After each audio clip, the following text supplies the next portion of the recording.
Comment vraiment, mais alors vraiment bien choisir sa passe ou sa lasse? C'est ce qu'on va voir dans cette vidéo avec notamment mon ordre de priorité que j'estime le plus important. Je vais te parler comme un grand frère à l'heure actuelle, même si je n'ai pas fait une passe ou une lasse, j'ai fait une passesse et je suis en 8e année de médecine. Tu me connais, donc j'ai un petit peu de bouteille. Le choix de ta passe ou de ta lasse, c'est l'une de tes décisions les plus importantes qui arrivent au tout début de ton cursus. Pourtant, elle est tellement sous-coté. La plupart des étudiants choisissent sur la réputation de la faculté ou au hasard des affectations avec ce qu'il leur reste, alors qu'un mauvais choix initial réduit statistiquement tes chances d'être accepté en 2e année et voire même a encore plus d'impact sur le long terme. Si tu habites dans une grotte depuis 5 ans, on va repasser très vite fait sur les bases en express donc de ce que c'est une passe et une lasse. Une passe, c'est une majeure santé avec une mineure disciplinaire, c'est une année de concours intense. Bon, comme une lasse, j'ai envie de te dire, mais la lasse, c'est entre guillemets l'inverse, c'est-à-dire que c'est ta licence qui passe en priorité avec la mineure santé, et c'est un rythme qui est catégorisé un petit peu plus comme étalé, comme un petit peu plus léger. C'est pour ça que c'est souvent privilégié par certains étudiants, notamment Maxence. Bah, si tu passes par là, salut mon gars. Pour autant, choisir une lasse ne veut pas dire que ça va être facile. Oh non, vraiment pas. Et que ce soit en passe ou en lasse, sauf exception, tu as 2 chances maximum pour intégrer médecine, maïeutique, odontologie, pharmacie ou kiné. Chaque faculté a ses propres caractéristiques, ses propres spécificités et surtout sélectionne ses propres étudiants, bien sûr. Et donc, si tu venais à redoubler, ce qui va se passer pour la majorité des étudiants, anciennement, en passe, tu passais en L2 de ta mineure. Et en LAS, tu passais en L2, en LAS 2. Mais on ne sait pas encore comment ça va se passer, étant donné qu'en 2027, il va y avoir la réforme d'abolition passe et LAS. Donc pour l'instant, on est encore dans un flou un petit peu.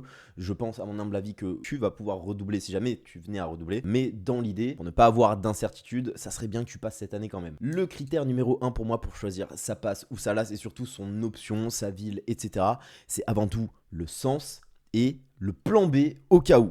Moi, je suis pas un grand fan des plans B. C'est-à-dire que moi, pendant ma première année, je n'avais pas de plan B. Mais en même temps, c'est plus simple de ne pas avoir de plan B quand tu sais que tu n'as rien d'autre à penser que avoir ton année. Si tu redoubles et tu n'as rien d'autre à penser, c'est tout. Là, c'est un petit peu différent. C'est-à-dire que en fonction de ta passe ou de ta LAS, le fait de redoubler, tu vas devoir faire une 2e année de ton option. Donc c'est d'autant plus important qu'il faut quand même y songer un petit peu en amont. Et surtout que si tu échoues malheureusement une 2e fois, c'est dans ton option que tu auras le plus de possibilités de continuer naturellement et ne pas avoir dépensé des années pour rien et devoir recommencer un cursus totalement différent. Parce que qu'on se le dise, ça va être le cas de 70 à 90% des étudiants au moins pour leur première année qui vont pas avoir malheureusement la santé dès la première tentative. Donc, comme je t'ai dit, ton choix d'option devient super important. Et elle doit être un vrai plan B que tu puisses aimer pour déjà premièrement évidemment performer, mais aussi te réorienter parce que tu vas la faire au minimum 1 an. Classiquement, pourquoi pas 2 ans, voire même plus si jamais tu venais à te réorienter dans celle-ci. C'est pour ça que je te dis que le plan B, c'est pas une simple option, voilà, que tu peux négliger, c'est une réalité statistique incontournable. Il faut que tu y penses un minimum et ce, dès maintenant. Le gros piège de la plupart des étudiants, c'est de choisir une discipline ou une option par défaut, alors qu'on la déteste parce qu'on a entendu qu'elle était plus facile ou qu'il y avait plus de place. Alors oui, factuellement, il y en a des un peu plus faciles. Je t'invite à te renseigner sur lesquelles, et notamment, ça dépend beaucoup de ta ville. Mais pour autant, si tu as le choix entre une option que tu adores mais réputée plus difficile et une option que tu détestes réputée plus facile, je t'inviterai, bien sûr, sauf cas extrême, à te tourner plutôt vers ce que tu préfères parce que c'est beaucoup plus simple d'apprendre un truc que t'aimes, ça fait beaucoup plus de sens plutôt que l'inverse, et ce même si c'est plus facile. Ok, c'est le Julien du futur qui fait le montage actuellement, et pour t'illustrer ce que je viens de dire, j'ai un exemple super pertinent. Imagine choisir une fac avec une option qui a 20% de réussite au total, mais que tu détestes comparé à une autre fac avec une autre option que tu préfères avec seulement 10% de réussite. Les 20% de réussite, je suis d'accord avec toi, c'est quand même relativement attirant. Mais admettons que l'option que tu as choisie est tellement flinguée que tu détestes ça et que tu n'arrives pas du tout à performer, eh bien tu as beaucoup plus de chances d'être classé dans les passer 20% comparé à l'option que tu kiffes où c'est vraiment ta zone de génie, tu es super fort, où tu as plus de chances en tout cas d'être classé dans le top 10% parce que justement la passion et l'effort que tu es capable de mettre, plutôt le travail que tu es capable de mettre étant donné que ça va te demander moins d'efforts vu que c'est déjà un truc que tu kiffes et dans lequel tu es potentiellement déjà avancé, eh bien ça augmente tes chances statistiquement de quand même passer même s'il y a moins de personnes qui passent.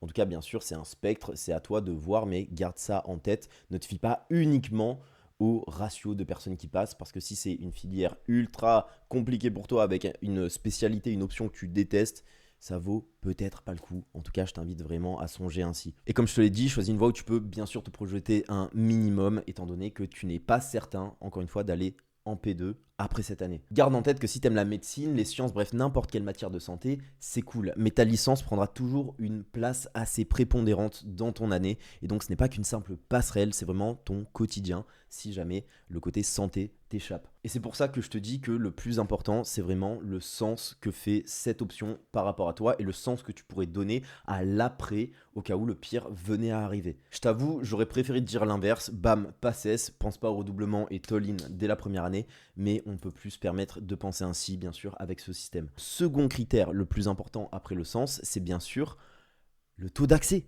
en deuxième année. C'est-à-dire que factuellement, chaque fac a un taux d'accès, donc en pourcent, qui se calcule ainsi, à savoir le nombre de places de personnes qui passent dans chaque filière de santé sur le nombre d'étudiants inscrits au total et qui tentent leur chance. Et c'est ça ta vraie probabilité de devenir médecin. Si par exemple il y a 10 places en médecine pour 100 personnes, tu sais qu'il y a 10% des gens qui passent. Est-ce que tu es prêt à être classé dans les 10% des personnes les plus fortes de ta promo? Et donc, ne regarde pas le nombre de places en tant que tel, parce que si je te dis qu'il y a 500 places, ça paraît cool. Mais imagine sur une promo de 10 000 étudiants. Ah, ça paraît moins cool. 5%. À l'inverse, s'il y a 2 places, mais que vous êtes 3, admettons, c'est très hypothétique, mais tu comprends bien que genre tu as 66% de réussite, c'est décuplé, et c'est ça qu'on veut. Ne te fie pas au nombre de places, fie-toi vraiment à ce pourcentage d'étudiants qui peut passer potentiellement à l'aspect que tu désires. Et ce ratio-là, il est vraiment différent de fac en fac. Normalement, tu peux le trouver dans chaque fac, bien sûr. C'est quelque chose qui est normalement public, qui change en fonction des années. Mais normalement, c'est assez simple de trouver une approximation de à combien est-ce qu'il s'élève. Attention à la réputation des facs. Bien sûr, la réputation, c'est quelque chose de fondé.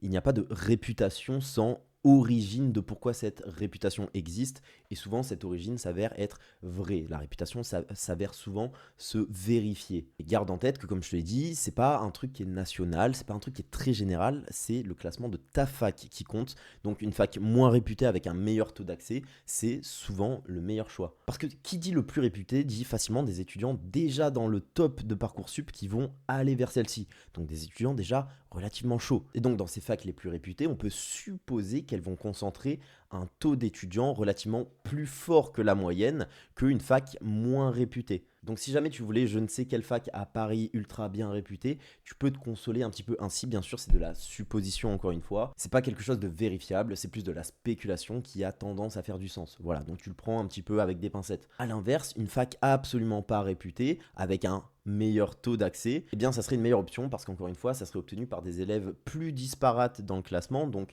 avec un niveau plus fluctuant et en plus meilleur taux d'accès, donc tu as statistiquement plus de chances, bref, tu l'as compris. Après, il y a bien sûr toute la continuité de la formation, il vaut mieux passer en P2 dans une très bonne fac à Paris que dans je ne sais quelle autre fac, bien sûr. Mais entre ne pas passer en P2 ou passer en P2 dans la pire fac de France, entre guillemets, c'est toi qui choisis. Ces infos, tu peux les trouver dans de multiples ressources, notamment le tutorat de ta fac, les journées portes ouvertes, les anciens étudiants, les indicateurs Parcoursup. Bref, n'hésite pas à faire tes recherches. Si tu es un minimum curieux, tu le trouves assez aisément. Le critère numéro 3, ça va être le bon format pour ton profil. Je te conseillerais de prendre une passe plutôt si tu es sûr de ton choix, que tu es sûr que tu veux faire médecine. Si tu es performant pour travailler sous pression, étant donné que le volume de travail est souvent légèrement plus haut en passe qu'en LAS. Plutôt une LAS si tu es frileux et que tu préfères avoir un filet de sécurité, si tu as une vraie ou des vraies aptitudes dans d'autres disciplines, si tu préfères un rythme un petit peu plus étalé, un petit peu plus léger, ce n'est pas pour autant que ça va être facile, je te le répète. Et le critère numéro 4, selon moi, et pas des moindres, ça va être tout ce qui est conditions de réussite intrinsèques à ton choix final. Ce que j'aime bien appeler les facteurs cachés. Parce que ton environnement va énormément compter. Déjà, mon premier conseil, ça va être idéalement de rester dans ta ville où tu as l'habitude et surtout chez tes parents si tu le peux, étant donné que tout ce qui va limiter le chaos dans ton année est bon à prendre, plutôt bonne à prendre, désolé pour la liaison. Que ce soit en termes de stabilité, que ce soit en termes de refuge mental, avoir ses parents à côté de soi, c'est quand même plus rassurant. Tu sais que tu as une épaule sur qui compter au cas où, surtout si tu as des bonnes relations avec eux. Tu sais qu'ils vont pouvoir gérer tout ce qui est facture, faire à manger, faire le ménage, faire la vaisselle, faire les vêtements, tout.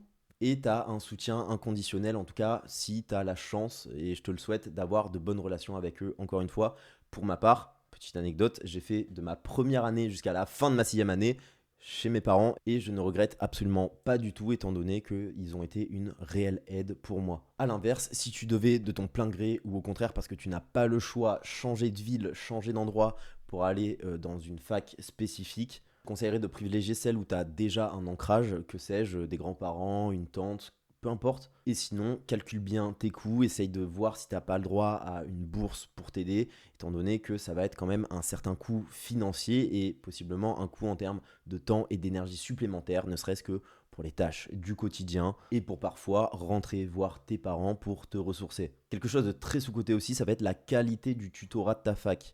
Beaucoup de tutorats sont très qualitatifs, il y en a qui sont plus que d'autres, mais en tout cas, si jamais tu sais qu'une fac a un excellent tutorat, ça peut être un vrai élément déterminant et je te conseille d'absolument pas le sous-estimer. Bien sûr, il faut penser à ton bien-être mental. Si jamais tu te sens pas bien à l'idée de quitter tes potes, tes parents, etc., eh bien, en effet, il faut encore plus rester dans ta ville. Dans tous les cas, toi, toi-même, ton esprit, ton ego, ton mental, enfin bref, tout, toi, l'ensemble de toi devrait être ta priorité durant cette année, étant donné l'exigence qu'elle va t'imposer. J'en ai pas parlé, mais si jamais tu as un retour sur certains profs de certaines facs, ça peut aussi être un élément qui pourrait avoir son importance, mais avec un coefficient un petit peu plus diminué par rapport à tout ce que je viens de te parler. Et aussi, je fais une aparté, mais à l'inverse, il y a certains étudiants qui vont adorer changer d'environnement, changer d'écosystème en fait, se détacher de leurs potes, se détacher de ce qu'ils connaissent parce qu'ils vont mieux performer sous pression ainsi, c'est-à-dire dans l'inconnu. Et donc si jamais tu sens que tu es plutôt comme ça, à l'inverse, ne prends pas pour argent comptant tout ce que je viens de te dire, mais vraiment prends cette information et confronte-la avec ta propre façon de fonctionner parce que c'est comme ça que tu peux prendre la meilleure décision. Bien sûr, je ne suis qu'un guide, qu'un repère, que j'essaye de te mettre en exergue tout ce qui peut être prépondérant pour toi, pour choisir à toi, mais c'est pour ça que je te dis pas, ok, top 1, fac de Paris, top 2, LAS Staps à Marseille, top 7, Favé. Non, donc tu as très bien compris, le but de cette vidéo, c'est pas de te faire un top, c'est vraiment de te donner toutes les infos que tu puisses confronter avec toi et ta situation et ce que tu as, bien sûr. Et pour tout ce qui serait de ce que tu ne maîtrises pas, fais avec ce que tu as. Ne regrette pas de ne pas avoir ce choix, de ne pas avoir plus d'options. C'est fait, c'est fait. Qu'est-ce que tu peux y faire si ce n'est te morfondre? Rien du tout. Optimise plutôt dans ta marge d'action et ne subis pas le reste, du moins ne subis pas le reste trop longtemps. C'est normal d'être un peu dégoûté, d'être dans l'incertitude. On est à l'heure où je tourne cette vidéo en plein dans les choix de Parcoursup, c'est désagréable. Beaucoup d'entre vous se sont mangé une claque et elle fait pas du bien sur le coup, mais parfois elle permet de se forger, souvent même, et ça dépend surtout de comment tu la prends. Donc de façon générale, prends ça comme une expérience et un rappel pour te dire que tu dois te concentrer sur tout ce dont tu as un impact, mais pas sur ce que tu ne peux influencer.